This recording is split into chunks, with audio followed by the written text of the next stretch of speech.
6ನೇ ತರಗತಿ ನಮ್ಮ ಹೆಮ್ಮೆಯ ರಾಜ್ಯ. ಅದರಲ್ಲಿ ಬೆಂಗಳೂರು ವಿಭಾಗದ ಮೇಲೆ 30 ಪ್ರಶ್ನೆಗಳನ್ನು ನೋಡೋಣ. ಮೊದಲನೇ ಪ್ರಶ್ನೆ ಬಂದ್ಬಿಟ್ಟು ನೋಡ್ತೀವಿ ನಾವು ಈ ಒಂದು ಜಿಲ್ಲೆಗಳು ಮತ್ತು ಭೌಗೋಳಿಕತೆಯ ಮೇಲೆ. ಪ್ರಶ್ನೆ ಬಂದ್ಬಿಟ್ಟು ಬೆಂಗಳೂರು ವಿಭಾಗದಲ್ಲಿ ಒಟ್ಟು ಎಷ್ಟು ಜಿಲ್ಲೆಗಳಿವೆ ಅಂತಕ್ಕಂಥದ್ದು. ಇಲ್ಲಿ ಆಯ್ಕೆಗಳು ನೋಡ್ತೀವಿ 7, 8, 9, 31 ಅಂತೇಳಿ ನಾವು ನೋಡ್ತೀವಿ.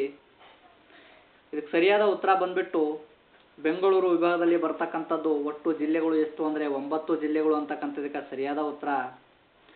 ಅದೇ ರೀತಿಯಾಗಿ ನಮ್ಗೆ ಗೊತ್ತಿರಬೇಕು ಆಡಳಿತದ ಅನುಕೂಲಕ್ಕಾಗಿ ಕರ್ನಾಟಕವನ್ನು ಎಷ್ಟು ವಿಭಾಗಗಳಾಗಿ ಮಾಡಲಾಗಿದೆ ಅಂತ ಹೇಳಿ ನಮ್ಗೆ ಗೊತ್ತಿರಬೇಕು. ಎಷ್ಟು ವಿಭಾಗಗಳಾಗಿ ಮಾಡಲಾಗಿದೆ ಅಂದರೆ 4 ವಿಭಾಗಗಳಾಗಿ ಮಾಡಲಾಗಿರ್ತಕ್ಕಂಥದ್ದು ನೋಡ್ತೀವಿ. ಅದರಲ್ಲಿ ಬಹಳಷ್ಟು ಇಂಪಾರ್ಟೆಂಟ್ ಆಗಿರ್ತಕ್ಕಂಥದ್ದು ಬೆಂಗಳೂರು ವಿಭಾಗವು ಎಷ್ಟು ಜಿಲ್ಲೆಗಳನ್ನು ಒಳಗೊಂಡಿದೆ ಅಂದರೆ 9 ಜಿಲ್ಲೆಗಳನ್ನು ಹೊಂದಿದೆ ಅಂತ ಹೇಳಿ ನಮ್ಗೆ ಗೊತ್ತಿರಬೇಕು. ಅದೇ ರೀತಿಯಾಗಿ ನೆಕ್ಸ್ಟ್ ಪ್ರಶ್ನೆ ನೋಡ್ತೀವಿ. ಪ್ರಶ್ನೆ ಬೆಂಗಳೂರು ವಿಭಾಗದ ಜಿಲ್ಲೆಗಳ ಪಟ್ಟಿಗೆ ಸೇರದ ಜಿಲ್ಲೆ ಯಾವುದು ಅಂತಕ್ಕಂಥದ್ದು. ಶಿವಮೊಗ್ಗ, ತುಮಕೂರು, ಕೋಲಾರ, ಮೈಸೂರು. ಹಾಗಾದ್ರೆ ಇದಕ್ಕೆ ಸರಿಯಾದ ಉತ್ತರ ಬಂದ್ಬಿಟ್ಟು ಮೈಸೂರು ಅಂತಕ್ಕಂಥದ್ದು ಬೆಂಗಳೂರು ವಿಭಾಗದ ಜಿಲ್ಲೆಗೆ ಪಟ್ಟಿಗೆ ಸೇರದ ಒಂದು ಜಿಲ್ಲೆ ಆಗಿರ್ತಕ್ಕಂಥದ್ದು ನೋಡ್ತೀವಿ. ಹಾಗಾದ್ರೆ ಮೈಸೂರು ಯಾವ ಒಂದು ವಿಭಾಗಕ್ಕೆ ಸೇರಿದ್ದು ಅಂಥೇಳಿ ನೀವು ಕಾಮೆಂಟ್ನ ಮಾಡಿ. ಅದೇ ರೀತಿಯಾಗಿ ಬಹಳಷ್ಟು ಇಂಪಾರ್ಟೆಂಟ್ ಆಗಿರ್ತಕ್ಕಂಥದ್ದು ಬೆಂಗಳೂರು ವಿಭಾಗದಲ್ಲಿ ಬೆಂಗಳೂರು ನಗರ, ಗ್ರಾಮಾಂತರ, ಕೋಲಾರ, ಚಿಕ್ಕಬಳ್ಳಾಪುರ, ರಾಮನಗರ, ತುಮಕೂರು, ಚಿತ್ರದುರ್ಗ, ದಾವಣಗೆರೆ ಮತ್ತು ಶಿವಮೊಗ್ಗ ಇಷ್ಟು ಜಿಲ್ಲೆಗಳು ಬರ್ತವೆ ಅಂತ ಹೇಳಿ ನಮ್ಗೆ ಗೊತ್ತಿರಬೇಕು. ಇದ್ರ ಮೇಲೆಯೂ ಕೂಡ ಪ್ರಶ್ನೆಗಳು ಕೇಳ್ತಕ್ಕಂಥ ಸಾಧ್ಯತೆ ಇರ್ತಕ್ಕಂಥದ್ದು ನೋಡ್ತೀವಿ ಸ್ಪರ್ಧಾತ್ಮಕ ಪರೀಕ್ಷೆಯಲ್ಲಿ.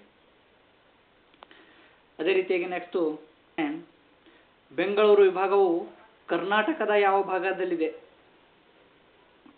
ಪ್ರಶ್ನೆ ನೋಡ್ತೀವಿ ಬೆಂಗಳೂರು ವಿಭಾಗವು ಕರ್ನಾಟಕದ ಯಾವ ಭಾಗದಲ್ಲಿದೆ.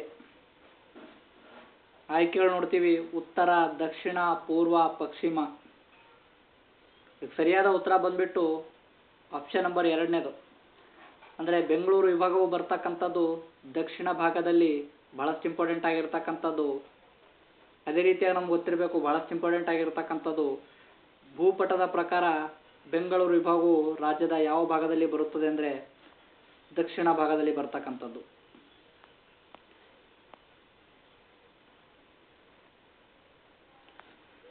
ಪ್ರಶ್ನೆ ನೋಡ್ತೀವಿ ಬೆಂಗಳೂರು ವಿಭಾಗದ ಯಾವ ಜಿಲ್ಲೆಯು ಅತಿ ಹೆಚ್ಚು ಉಷ್ಣವಲಯಕ್ಕೆ ಸೇರಿದೆ.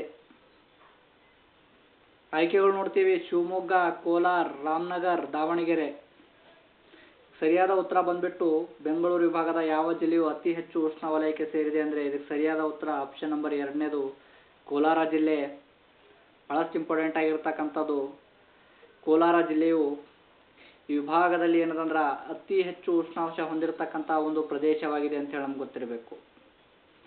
ಅದೇ ರೀತಿಯಾಗಿ ಅತಿ ಕಡಿಮೆ ಉಷ್ಣಾಂಶ ಹೊಂದಿದ ಅಥವಾ ಅತಿ ಕಡಿಮೆ ಉಷ್ಣಾಂಶ ಇರತಕ್ಕಂತಹ ನಗರ ಯಾವುದು ಅಂತೇಳಿ ಕಾಮೆಂಟ್ನ ಮಾಡಿ. ಪ್ರಶ್ನೆ ನೋಡ್ತೀವಿ ಬೆಂಗಳೂರು ವಿಭಾಗದಲ್ಲಿ ಅತಿ ಕಡಿಮೆ ಮಳೆ ಬೀಳುವ ಜಿಲ್ಲೆ ಯಾವುದು.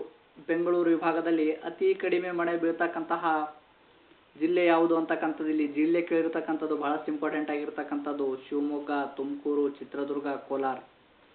ಸರಿಯಾದ ಉತ್ತರ ಬಂದ್ಬಿಟ್ಟು ಚಿತ್ರದುರ್ಗ. ಬೆಂಗಳೂರು ವಿಭಾಗದಲ್ಲಿ ಅತಿ ಕಡಿಮೆ ಮಳೆ ಬೀಳ್ತಕ್ಕಂತಹ ಒಂದು ಜಿಲ್ಲೆ ಯಾವುದು ಅಂದರೆ ಚಿತ್ರದುರ್ಗ ಜಿಲ್ಲೆ. ಹಾಗಾದ್ರೆ ಯಾವ ಜಿಲ್ಲೆಯಲ್ಲಿ ಹೆಚ್ಚು ಮಳೆ ಬೀಳುತ್ತದೆ ಅಂತೇಳಿ ಕಾಮೆಂಟ್ನ ಮಾಡಿ. ಪ್ರಶ್ನೆ ನೋಡ್ತೀವಿ ಶಿವಮೊಗ್ಗ ಜಿಲ್ಲೆಯ ಯಾವ ಭಾಗವು ಅತಿ ಹೆಚ್ಚು ಮಳೆ ಪಡೆಯುವ ಪ್ರದೇಶವಾಗಿದೆ. ಶಿವಮೊಗ್ಗ ಜಿಲ್ಲೆಯಲ್ಲಿ ಯಾವ ಭಾಗವು ಅತಿ ಹೆಚ್ಚು ಮಳೆ ಪಡೆಯುವ ಪ್ರದೇಶವಾಗಿದೆ. ಆಯ್ಕೆಗಳು ನೋಡ್ತೀವಿ ಬಯಲು ಸೀಮೆ, ಮಲೆನಾಡು, ತೀರ ಪ್ರದೇಶ, ಯಾವುದು ಅಲ್ಲ ಅಂತಕ್ಕಂಥದ್ದು. ಸರಿಯಾದ ಉತ್ತರ ಬಂದ್ಬಿಟ್ಟು ಮಲೆನಾಡು ಅಂತಕ್ಕಂಥದ್ದು.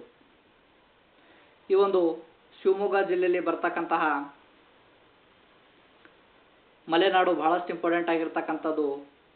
ಈ ಒಂದು ಮಲೆನಾಡು ಭಾಗವು ಬೆಂಗಳೂರು ವಿಭಾಗದಲ್ಲಿ ಬಹಳಷ್ಟು ಇಂಪಾರ್ಟೆಂಟ್ ಆಗಿರ್ತಕ್ಕಂಥದ್ದು ಅತಿ ಹೆಚ್ಚು ಮಳೆ ಪಡೆಯುವ ಒಂದು ಪ್ರದೇಶವಾಗಿದೆ ಅಂತೇಳಿ ನಮ್ಗೆ ಗೊತ್ತಿರಬೇಕು.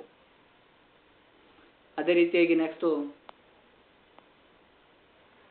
ಬೆಂಗಳೂರು ವಿಭಾಗದ ಯಾವ ಜಿಲ್ಲೆಯಲ್ಲಿ ಅರಣ್ಯ ಪ್ರದೇಶದ ವಿಸ್ತೀರ್ಣ ಅತಿ ಕಡಿಮೆ ಇದೆ. ಬೆಂಗಳೂರು ನಗರ, ಶಿವಮೊಗ್ಗ, ಚಿತ್ರದುರ್ಗ, ರಾಮನಗರ. ಇದಕ್ಕೆ ಸರಿಯಾದ ಉತ್ತರ ಬಂದ್ಬಿಟ್ಟು ಬೆಂಗಳೂರು ನಗರ ಅಂತಕ್ಕಂಥದ್ದು. ಬೆಂಗಳೂರು ವಿಭಾಗದಲ್ಲಿ ಬೆಂಗಳೂರು ನಗರ ಬಹಳಷ್ಟು ಇಂಪಾರ್ಟೆಂಟ್ ಆಗಿರ್ತಕ್ಕಂಥದ್ದು. ಈ ಒಂದು ನಗರದಲ್ಲಿ ಅತಿ ಕಡಿಮೆ ಅರಣ್ಯ ಪ್ರದೇಶವನ್ನು ಹೊಂದಿರತಕ್ಕಂಥದ್ದು ಅಂತೇಳಿ ನಮ್ಗೆ ಗೊತ್ತಿರಬೇಕು. ಬೆಂಗಳೂರು ವಿಭಾಗದಲ್ಲಿ ಹರಿಯುವ ಪಶ್ಚಿಮ ವಾಹಿನಿ ನದಿ ಯಾವುದು? ಬಹಳಷ್ಟು ಇಂಪಾರ್ಟೆಂಟ್ ಆಗಿರ್ತಕ್ಕಂತಹ ಪ್ರಶ್ನೆ. ಬೆಂಗಳೂರು ವಿಭಾಗದಲ್ಲಿ ಹರಿತಕ್ಕಂತಹ ಪಶ್ಚಿಮ ವಾಹಿನಿ ನದಿ ಯಾವುದು? ಆಯ್ಕೆಗಳು ನೋಡ್ತೀವಿ: ವೇದಾವತಿ, ಶಿಂಷಾ, ಶರಾವತಿ, ವರದಾ. ಸರಿಯಾದ ಉತ್ತರ ಬಂದ್ಬಿಟ್ಟು ಬೆಂಗಳೂರು ವಿಭಾಗದಲ್ಲಿ ಹರಿತಕ್ಕಂತಹ ಪಶ್ಚಿಮ ವಾಹಿನಿ ನದಿ ಯಾವುದು ಅಂದರೆ ಶರಾವತಿ ನದಿ. ಬಹಳಷ್ಟು ಇಂಪಾರ್ಟೆಂಟ್ ಆಗಿರ್ತಕ್ಕಂಥದ್ದು. ಇದು ಕೂಡ ಬಹಳಷ್ಟು ಇಂಪಾರ್ಟೆಂಟ್ ಆಗಿರ್ತಕ್ಕಂಥ ಪ್ರಶ್ನೆ. ಬೆಂಗಳೂರು ವಿಭಾಗದಲ್ಲಿ ಹೆಚ್ಚಿನ ನದಿಗಳು ಬಹಳಷ್ಟು ಇಂಪಾರ್ಟೆಂಟ್ ಆಗಿರ್ತಕ್ಕಂಥದ್ದು. ಪೂರ್ವಕ್ಕೆ ಹರಿದರೆ ಶರಾವತಿ ಮಾತ್ರ ಏನದಂದ್ರೆ ಪಶ್ಚಿಮಕ್ಕೆ ಹರಿಯುತ್ತದೆ ಅಂತೇಳಿ ನಮ್ಗೆ ಗೊತ್ತಿರಬೇಕು. ಅದೇ ರೀತಿಯಾಗಿ ನೆಕ್ಸ್ಟ್ ಪ್ರಶ್ನೆ ನೋಡ್ತೀವಿ: ವಿಶ್ವವಿಖ್ಯಾತ, ಬಹಳಷ್ಟು ಇಂಪಾರ್ಟೆಂಟ್ ಆಗಿರ್ತಕ್ಕಂಥ ಪ್ರಶ್ನೆ. ವಿಶ್ವವಿಖ್ಯಾತ ಜೋಗ ಜಲಪಾತ ಯಾವ ಜಿಲ್ಲೆಯಲ್ಲಿದೆ? ವಿಶ್ವವಿಖ್ಯಾತ ಜೋಗ ಜಲಪಾತ ಯಾವ ಜಿಲ್ಲೆಯಲ್ಲಿದೆ? ಆಯ್ಕೆಗಳು ನೋಡ್ತೀವಿ: ಉತ್ತರ ಕನ್ನಡ, ಶಿವಮೊಗ್ಗ, ದಕ್ಷಿಣ ಕನ್ನಡ, ಚಿತ್ರದುರ್ಗ. ಸರಿಯಾದ ಉತ್ತರ ಬಂದ್ಬಿಟ್ಟು ವಿಶ್ವವಿಖ್ಯಾತ ಜೋಗ ಜಲಪಾತ ಯಾವ ಜಿಲ್ಲೆಯಲ್ಲಿದೆ ಅಂದರೆ ಶಿವಮೊಗ್ಗ ಜಿಲ್ಲೆಯಲ್ಲಿ ಬರ್ತಕ್ಕಂಥದ್ದು. ಶಿವಮೊಗ್ಗ ಜಿಲ್ಲೆಯ ಶರಾವತಿ ನದಿಯಿಂದ ಈ ಒಂದು ಬೃಹತ್ ಜಲಪಾತ ನಿರ್ಮಾಣವಾಗಿದೆ ಅಂತ ಹೇಳಿ ನಮ್ಗೆ ಗೊತ್ತಿರಬೇಕು. ಅದೇ ರೀತಿಯಾಗಿ ಬಹಳಷ್ಟು ಇಂಪಾರ್ಟೆಂಟ್ ಆಗಿರ್ತಕ್ಕಂಥ ಪ್ರಶ್ನೆ. ಅದೇ ರೀತಿಯಾಗಿ ಕೊನೆಯ ಪ್ರಶ್ನೆ: ಮುತ್ಯಾಲಮಡು ಜಲಪಾತ ಯಾವ ಜಿಲ್ಲೆಯಲ್ಲಿದೆ ಅಂತಕ್ಕಂಥದ್ದು. ಬಹಳಷ್ಟು ಇಂಪಾರ್ಟೆಂಟ್ ಆಗಿರ್ತಕ್ಕಂಥ ಪ್ರಶ್ನೆ. ಈ ಒಂದು ಮುತ್ಯಾಲಮಡು ಜಲಪಾತ ಬರ್ತಕ್ಕಂಥದ್ದು ಎಲ್ಲಿ ಅಂದರೆ ಬೆಂಗಳೂರು ನಗರದಲ್ಲಿ. ಅದೇ ರೀತಿಯಾಗಿ ಬಹಳಷ್ಟು ಇಂಪಾರ್ಟೆಂಟ್ ಆಗಿರ್ತಕ್ಕಂಥದ್ದು. ಇದು ಬೆಂಗಳೂರು ನಗರ ಜಿಲ್ಲೆಯಲ್ಲಿರ್ತಕ್ಕಂಥ ಒಂದು ಪ್ರಸಿದ್ಧವಾಗಿರ್ತಕ್ಕಂಥ ಪ್ರವಾಸಿ ತಾಣ ಅಂತೇಳಿ ನಮ್ಗೆ ಗೊತ್ತಿರಬೇಕು. ಅದೇ ರೀತಿಯಾಗಿ ಬಹಳಷ್ಟು ಇಂಪಾರ್ಟೆಂಟ್ ಆಗಿರ್ತಕ್ಕಂಥದ್ದು ಇದು ಒಂದು ಜಲಪಾತವಾಗಿದೆ ಅಂತೇಳಿ. ನೆಕ್ಸ್ಟು ಇನ್ನುಳಿದ 20 ಪ್ರಶ್ನೆಗಳನ್ನು ಮುಂದಿನ ಭಾಗದಲ್ಲಿ ನೋಡೋಣ.